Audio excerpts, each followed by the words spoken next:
My name is Linda Plourde, and I was the same age then as I am now. Years ago, I bought my first house during a moment in time.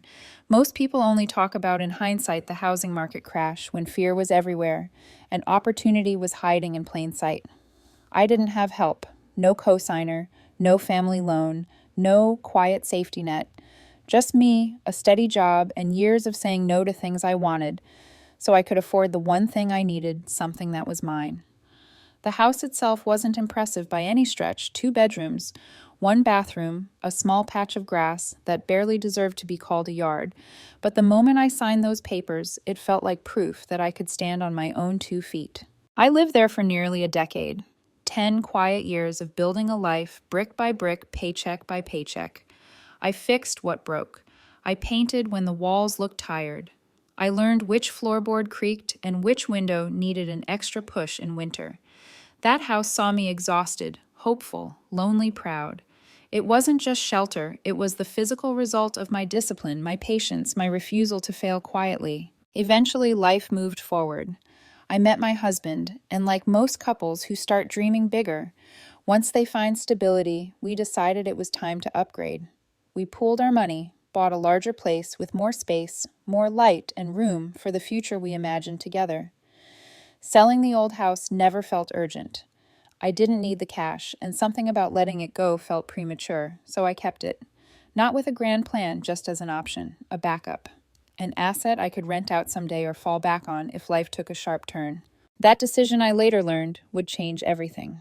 My parents had never been good with money. That's not a judgment, it's just a fact that hovered over my childhood like background noise. We moved often when I was young, always because rent went up or something fell through. Stability wasn't something they prioritized or even seemed to understand. Years later, it all caught up with them.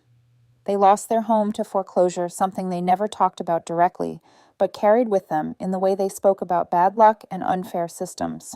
After that, they bounced between rentals, downsizing, each time their frustration growing with every move. When my father finally retired after decades of physically demanding work, their situation tightened even more. His health wasn't great. My mother had never worked outside the home. They were surviving on his retirement checks, cutting corners wherever they could. That's when my old house started coming up in conversations. At first, casually. It would be perfect for us, my mother would say.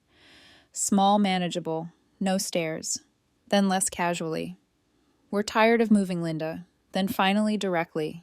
They wanted to live there. Rent-free. I shut that down immediately. I didn't yell. I didn't insult them. I just said no.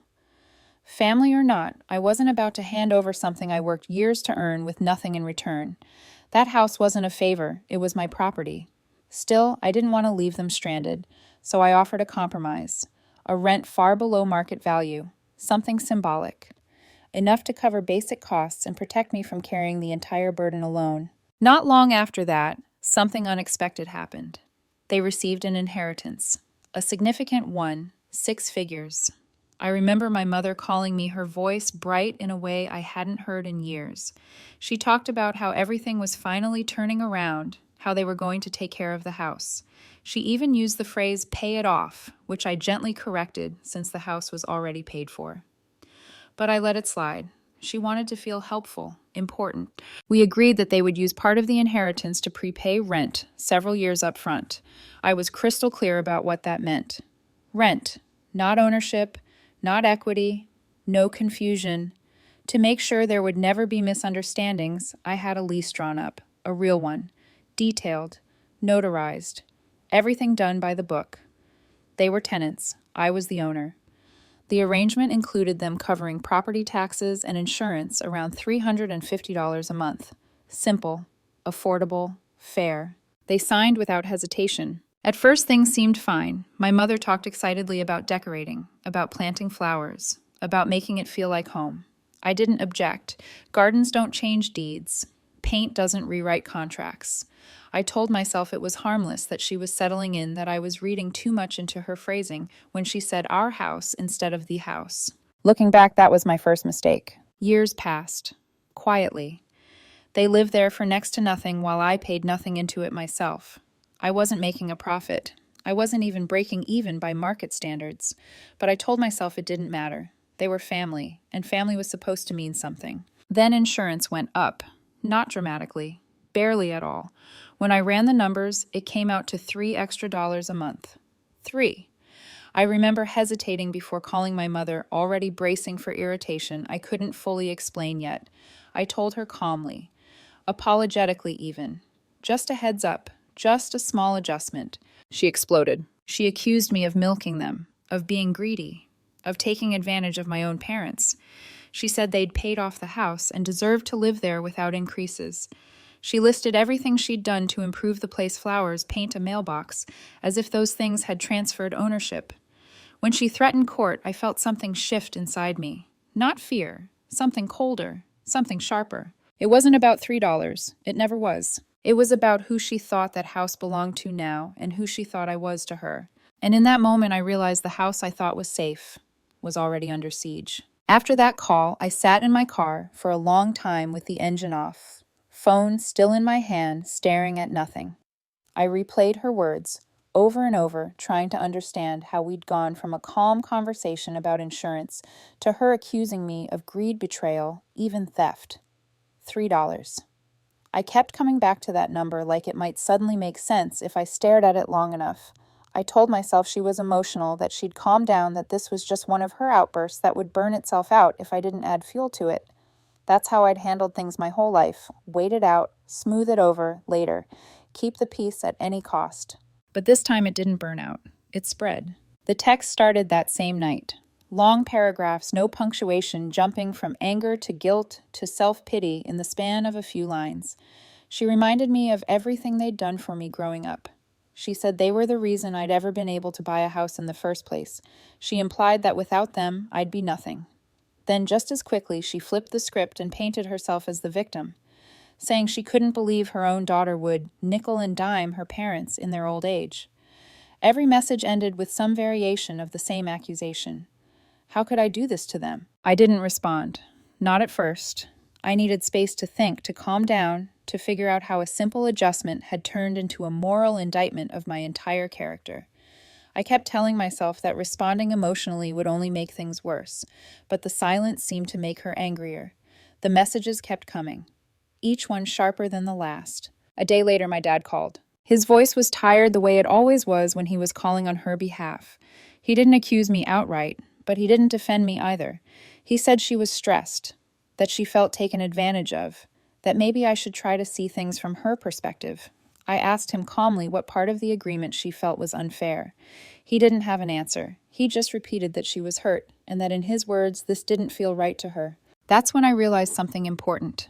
Feelings were being used as weapons now. Facts didn't matter. Contracts didn't matter.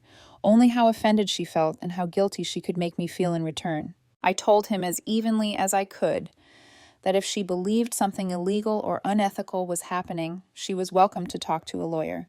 I wasn't being sarcastic. I genuinely believed that the moment she heard how airtight the situation was, this would all come to an end. The lease was clear. The deed was clear. There was no gray area. I underestimated how deeply she'd already committed to her version of reality. She took my comment about a lawyer as a challenge. The next message she sent said she was exploring her legal options. I almost laughed when I read it, then felt sick when I realized she was serious. Legal options. Over $3. Over a house she didn't own. Over a narrative she'd constructed where she was entitled to more simply because she wanted it. Then she demanded to see the bills. She said she wanted a full breakdown of every cost I was charging them, implying that I was padding numbers or hiding something. My dad backed her up this time, saying they just wanted transparency. That word transparency hit me harder than it should have. It suggested I'd been dishonest, sneaky, like I was running some kind of scam instead of letting my parents live in my house for next to nothing. So I sent everything: property taxes, insurance statements, every document neatly scanned and labeled. No commentary, no defensiveness, just proof. That should have ended it. Instead, it gave her more material. She started nitpicking every line, asking why the insurance company raised rates, asking if I'd shopped around, asking whether the tax assessment was accurate. She sent messages late at night, early in the morning, as if she'd turned my finances into her personal investigation.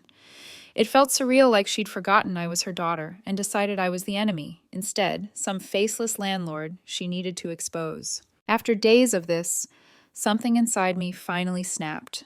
Not explosively, quietly. I called her and told her the truth I'd been dancing around since the beginning. I told her I wasn't making money off this house, that they were paying a fraction of what anyone else would, that I'd bent over backward to make this arrangement fair and affordable for them.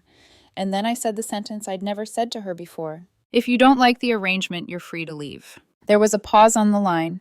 Then her voice hardened in a way I recognized immediately. She said, "Fine.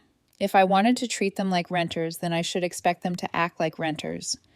She said they'd show a judge everything they'd done for the house, the garden, the mailbox, the shed repairs.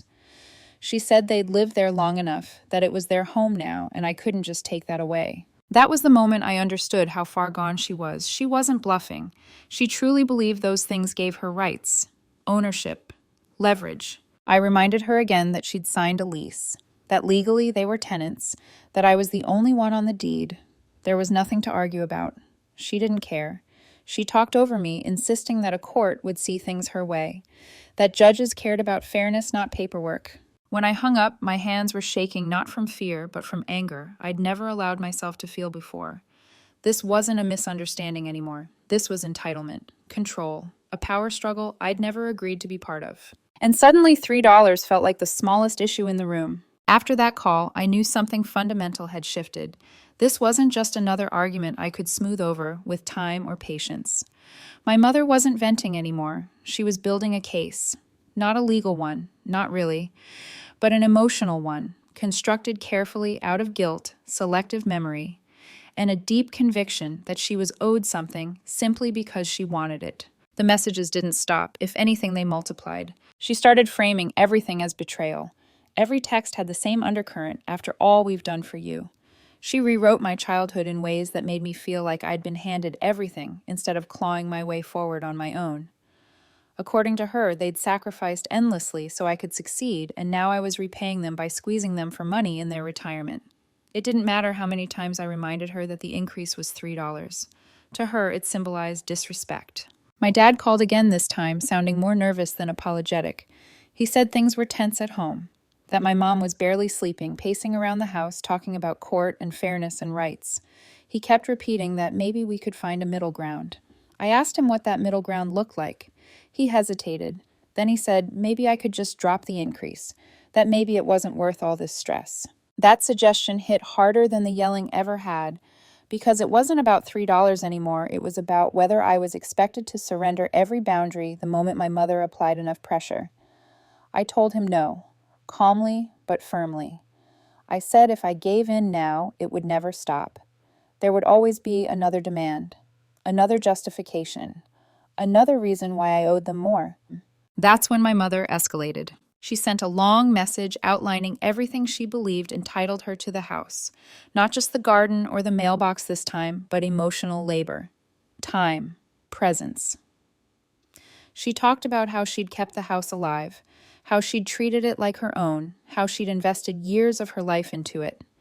She said those years had value, that any reasonable person would recognize that. Reading it, I felt like I was losing my grip on reality.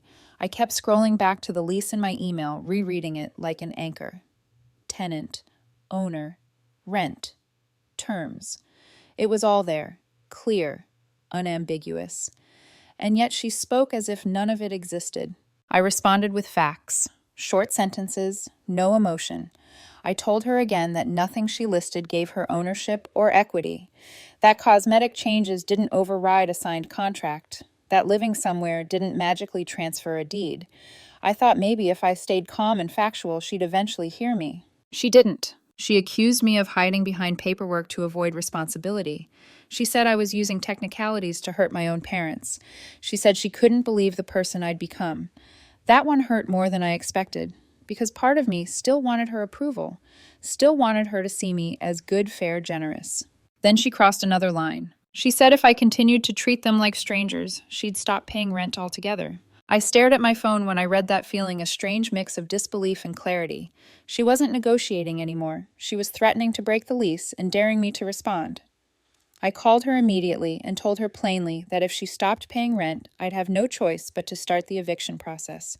She laughed, not loudly, not hysterically, just a small, dismissive laugh that made my stomach drop. She said she'd love to see me try, that a judge would never side with a daughter who threw her parents out over money, that she'd make sure everyone knew what kind of person I was. That was gaslighting at its purest. She was positioning herself as the victim, no matter what happened next, rewriting events before they even occurred. And for the first time, I saw it clearly. This wasn't about fairness or hardship. This was about leverage, about forcing me into a corner where every option made me look cruel. I told her I wasn't afraid of court, that I had documentation, that I'd followed the law from the beginning. I didn't raise my voice. I didn't insult her. I just stated the truth. She hung up on me. The silence afterward was heavy, almost oppressive. No messages, no calls, nothing. And instead of relief, I felt dread, because I knew my mother well enough to recognize that silence wasn't surrender, it was strategy. She was regrouping, deciding her next move, rehearsing her arguments in her head. I went to bed that night knowing one thing for certain. Whatever came next wasn't going to be small. And when it came, it wouldn't be about $3. It would be about winning. The silence lasted just long enough for me to start hoping stupidly that maybe she'd finally run out of steam. A few days passed. Then my dad called. His voice sounded different this time, tighter, like he'd already decided what he wanted to say and was just bracing himself to say it. He asked if we could meet in person somewhere neutral to talk things through like adults. The way he said it made it clear this wasn't really a request. It was a last-ditch attempt to reset the board before things went any further. Against my better judgment, I agreed. We chose a small diner not far from the house. Nothing fancy. Vinyl booths, chipped mugs. The kind of place where conversations from other tables blur into background noise. I got there first and sat with my back to the wall watching the door. When they walked in, I knew immediately this wasn't going to be a calm discussion. My mother's arms were crossed tight against her chest, jaw-clenched eyes sharp. My dad avoided my gaze, scanning the menu like it might offer him an escape route.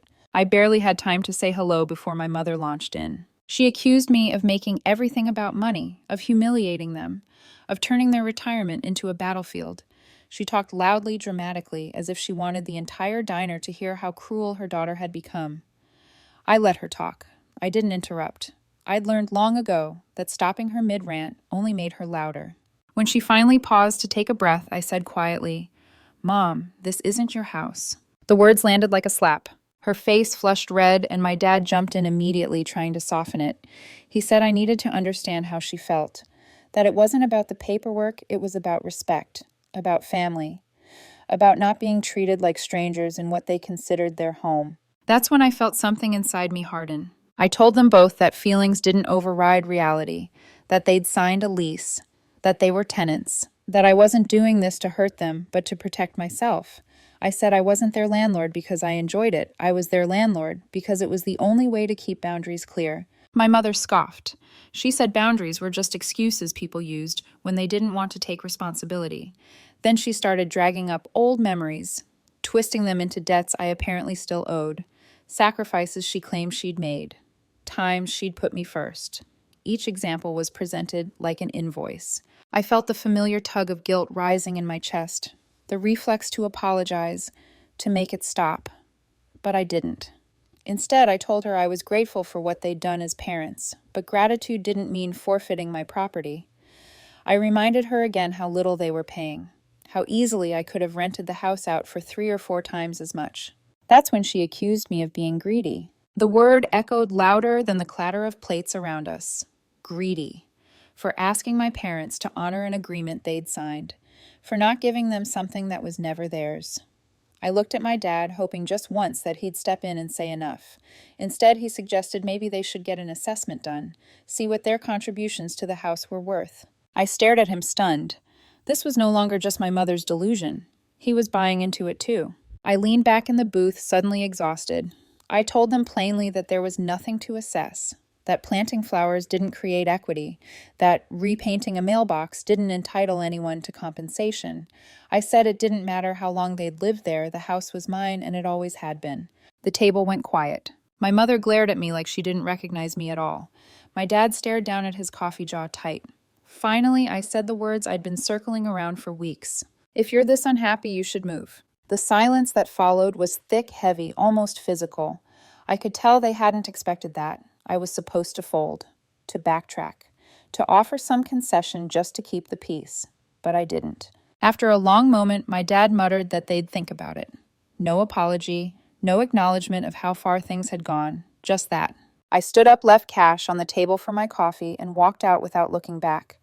As I stepped into the parking lot, a strange mix of emotions washed over me. Anger, sadness, relief. For the first time, I'd said everything out loud. I hadn't softened it. I hadn't wrapped it in apologies. But I also knew my mother well enough to understand one thing. She wasn't done. For a week after the diner, nothing happened. No calls, no texts, no passive-aggressive messages disguised as concern. The silence was so complete it felt unnatural, like the pause before a storm breaks.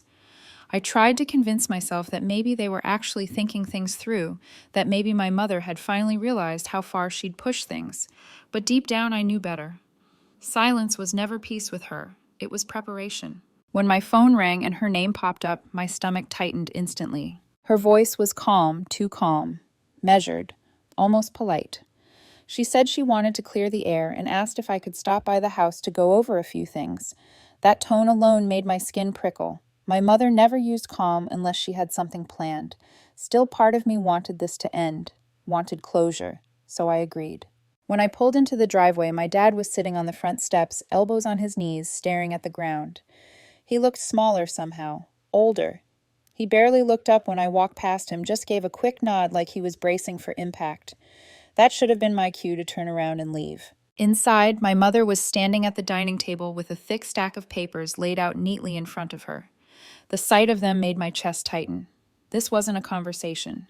This was a presentation. She didn't waste time. She launched straight into a rehearsed speech about fairness, about how she understood the house was technically mine, but believed they had earned rights through everything they'd poured into it over the years. Then she slid the stack toward me. "These are estimates," she said, "of everything we've invested to make this place livable." I picked up the papers and flipped through them slowly. Landscaping improvements, shed repairs, general maintenance, a new mailbox, replaced garden hose. I felt disbelief give way to something close to numbness. She'd assigned dollar values to everything, bags of soil cans, of paint, minor fixes any tenant would handle. It read like an itemized receipt for housework presented as proof of ownership. "Mom," I asked quietly, "what are you actually trying to do here?" She looked me dead in the eye and said, "We're making sure you understand what this house owes us, in case this goes to court."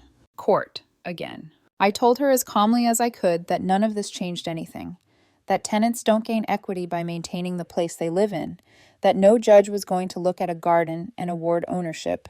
She shook her head, dismissing everything I said. She told me she'd done her research, that judges cared about contributions and fairness, not just paperwork. That's when it clicked. She wasn't just chasing ownership anymore, she was fishing for money, compensation, a payout, something she could frame as recognition for her investment. I put the papers back on the table and told her no. No compensation, no acknowledgement beyond what was already in the lease. She didn't yell, she didn't cry. She just narrowed her eyes and said, "Then maybe we should stop paying rent." The words hung in the air like a challenge. I reminded her that refusing to pay rent meant eviction. She smiled, actually smiled. She said she'd welcome it. That court would finally expose how heartless I was, that everyone would see how I treated my parents. I looked to my dad, hoping he'd say something, anything to pull this back from the edge. He just shrugged weakly and said she'd been through a lot, that maybe I should think about it. Think about what? Giving and letting her rewrite reality. I told them they had until the end of the month. Pay what was agreed or move out. Those were the only options. I didn't raise my voice. I didn't argue. I just stated it like a fact. My mother's face hardened. My dad looked defeated. I walked out without waiting for a response, heart pounding, but shoulders lighter than they'd been in months. For the first time, I wasn't reacting. I was deciding. And I absolutely knew that whatever came next would be worse before it got better. After that last showdown, I didn't hear a word from them for almost 2 weeks. No calls, no texts, no vague messages passed through relatives. The silence felt unnatural, like a held breath that refused to release. Part of me enjoyed it, enjoyed the quiet, the absence of constant tension, but another part stayed alert, waiting. I knew my mother well enough to understand that she never truly retreated. She regrouped. When she finally called, her voice was different again. soft, controlled, almost pleasant. She said she wanted to put everything behind us, that she'd been thinking a lot, and that maybe we could find a compromise. I should have known better. Every so-called compromise with her meant I gave something up while she gained ground. Still, there was a part of me that wanted this to end without scorched earth, so I agreed to meet one last time. When I arrived at the house, they were both on the porch. My dad sat on the steps, staring off into the distance like he was waiting for a bus that would never come. My mother stood with her arms folded, expression unreadable. The air felt heavy before a single word was spoken. She went straight into it. She said she understood that legally the house was mine. She lingered on the word legally like it tasted bitter. Then she said emotionally it belonged to them too, because of the years they'd lived there, because of the effort they'd put in, because of everything they'd done for me long before this house ever existed. And then she said it. She wanted partial ownership. Not joking, not testing the waters. She said it like it was the most reasonable solution in the world, a gesture of goodwill, proof that I appreciated them, proof that family mattered more than paperwork. I felt something cold settle in my chest. I asked her if she was serious. She nodded without hesitation. I told her no, flatly, no explanation, no apology. That's when her expression changed. Not anger, not hurt, a smile, small, sharp, satisfied. She said fine, then they'd stop paying rent. They'd stay there until I figured something out. I told her if they stopped paying rent, I'd evict them. She smirked. And that smirk told me everything. She wanted this. She wanted the drama, the courtroom fantasy, the chance to paint herself as the abandoned mother and me as the heartless daughter. She wanted leverage. She wanted control. And she was confident I wouldn't go through with it. For the first time, my dad spoke up, quietly, uncertainly. He said maybe they should just pay the rent, that it was only $3 more. The look my mother gave him was pure fury. She turned on him instantly, accusing him of never supporting her, of being weak, of always taking my side. I stood there watching it unravel, realizing he'd enabled this for years by never standing up to her. I told them one final time that they had until the end of the month. Pay the rent or move out. Those were the only options. Then I left. A few days later, I got a text. Short, bitter. She said they'd pay my precious rent, but that I shouldn't expect them to do anything extra around the house anymore. I almost laughed. The extra she meant was basic upkeep any tenant handles. But I didn't respond. I didn't need to. They paid. The extra $3 showed up right on time. On the surface, it looked like I'd won. But I knew better. My mother doesn't forget. She keeps score. Even now, she sends long messages about family and gratitude, framing herself as the victim who was forced to give in. She still tells the story like she was wronged. But something changed for me. I stopped bending. I stopped apologizing for protecting what was mine. The house is still standing. The lease is still valid. And for the first time in my life, so are my boundaries.